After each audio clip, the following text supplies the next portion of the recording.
Olá, o tema proposto é gráfico de controle e os discentes que apresentam o trabalho são Everaldo Lucas, Matheus Cardoso, Matheus Romero, Mirella Kathleen e Ramon René, sob orientação da docente Agnes Costa.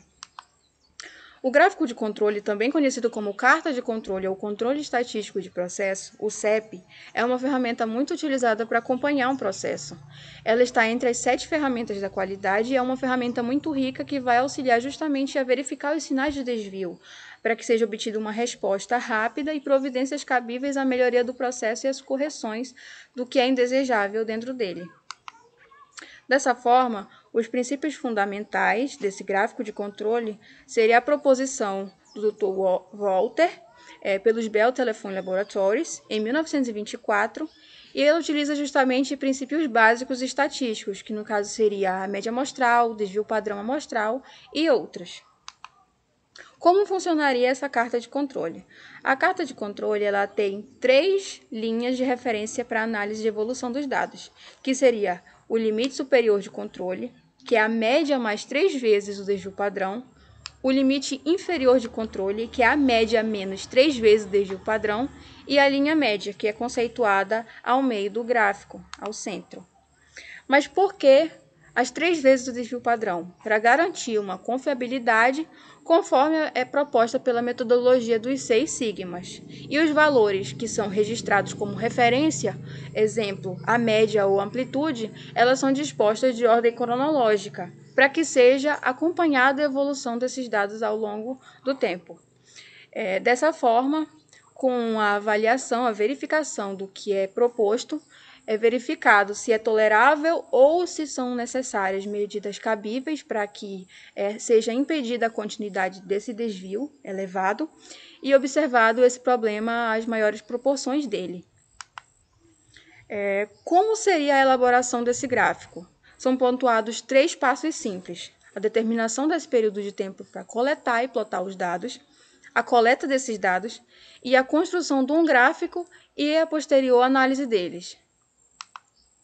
Aqui, como exemplo da nossa carta de controle, o gráfico que a gente utilizou foi um exemplo de média de medidas de pH.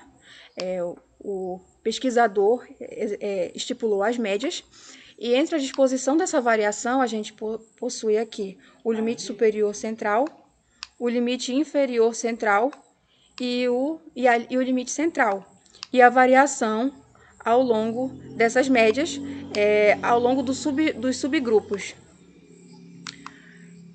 No caso, o pesquisador iria averiguar o que estaria adequado e o que estaria as medidas, por exemplo, muito elevadas, para que fosse tomada alguma medida cabível dentro da pesquisa. O que ele indica? Dentro dessas variações, as variações que são consistentes e as variações que são imprevisíveis. As consistentes é quando há variação, mas há controle. E as imprevisíveis é quando há variação, mas não há controle. Tem que ser tomadas medidas urgentemente. Esse processo, essa estabilidade, elas apresentam 4 tipos de respostas em relação ao processo. E a ideal, a limiar, à beira do caos e em estado de caos.